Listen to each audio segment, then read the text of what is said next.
Chapter 3, Lost in the Art. 20 minutes later, Petra opened her notebook on the desk in her bedroom. Letters. Think about letters.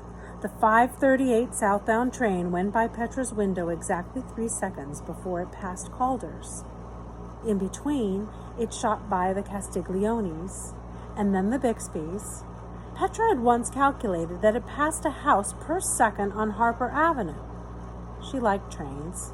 Looking out, she saw the bright shout of red hair, a child in a purple jacket pressed against the window, a bald head just rising over a stiff rectangle of newspaper. She'd noticed the colors sometimes left their shapes when things flashed by so fast. She wrote in her journal, October 12th, yellow leaf, surprise, loud hat, square coat, bald head like moon, red, lavender, salmon. Question, what does Ms. Hussey really want us to see? Petra, can you get me some toilet paper? Coming! Petra sighed heavily and got up to help her younger sister. Petra's household was a tornado, where life swirled in many noisy circles. Sneakers, boots, and backpacks traveled through the rooms on unseen currents, and there was always food underfoot and an old frying pan or two on the steps outside the back door. The cats and dog drank from the toilets, having despaired of getting their water bowls filled every morning, and everyone in the family talked to one another at the top of their lungs. Petra wished things that were different. She wished that her parents would sit quietly at dinner and ask her how her day was, and that her 4 younger brothers and sisters would carry tissues with them instead of wiping off rivers of goo on their shirt sleeves in public. She wished she wasn't shy, that she wasn't shaped like a lima bean, and that her left ear didn't stick out farther than her right. She wished she was a famous writer already and didn't have to go through the unfamous stage. She wished her mother wouldn't ever put baba ganoush in her lunchbox. You know what baba ganoush is? It's eggplant spread. When Denise Dodge had towered over her at lunchtime saying, "Ew, what's that?"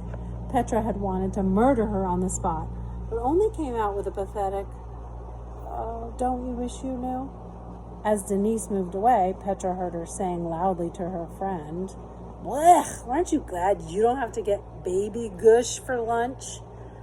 The family socks basket was another thing Petra didn't like. She always ended up with one sock, either too big or too small.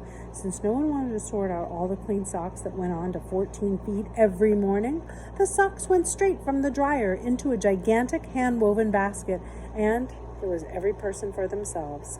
Each fall, Petra's mom bought the same color socks for all 7 of them, so that, in theory, there was always a size that fit. But reality in the Andaley family was never that tidy. Tidy. It's a good vocabulary word. Like many kids in Hyde Park, Petra was a club sandwich of cultures. Her father, Frank Andaley, had relatives from North Africa and Northern Europe, and her mother, Norma Andaley, was from the Middle East. Petra didn't think much about what racial category she belonged to. Her family had let go of that way of looking at things a long time ago. She did know that for many generations on her mother's side, every first child who was a girl had been named Petra. She also knew that Petra was the name of an ancient stone city in Jordan, a sophisticated and graceful city that had risen out of the desert more than 200 years ago. 3/4 of its ruins were still covered with shifting sand. She liked the thought of that. She was named after a mysterious place of buried secrets. The last first daughter had been her grandmother, who lived in Istanbul now. When she had visited Chicago a couple of years ago, she had told Petra that all the namesakes had grown up to be very beautiful and very lucky.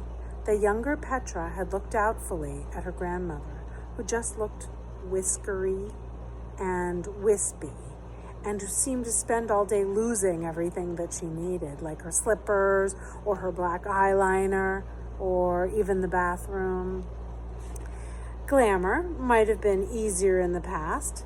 Petra was sure that every Petra before her hadn't had to put up with thick glasses with blue and purple speckled frames, and every Petra before her probably hadn't had to worry about what she was going to step on first thing in the morning. Dried cranberry juice, or a plastic dragon, or something coughed up by the dog. On her way to get toilet paper, Petra stepped heavily on a headless soldier. Served her right for being so nosy about Ms. Hussey.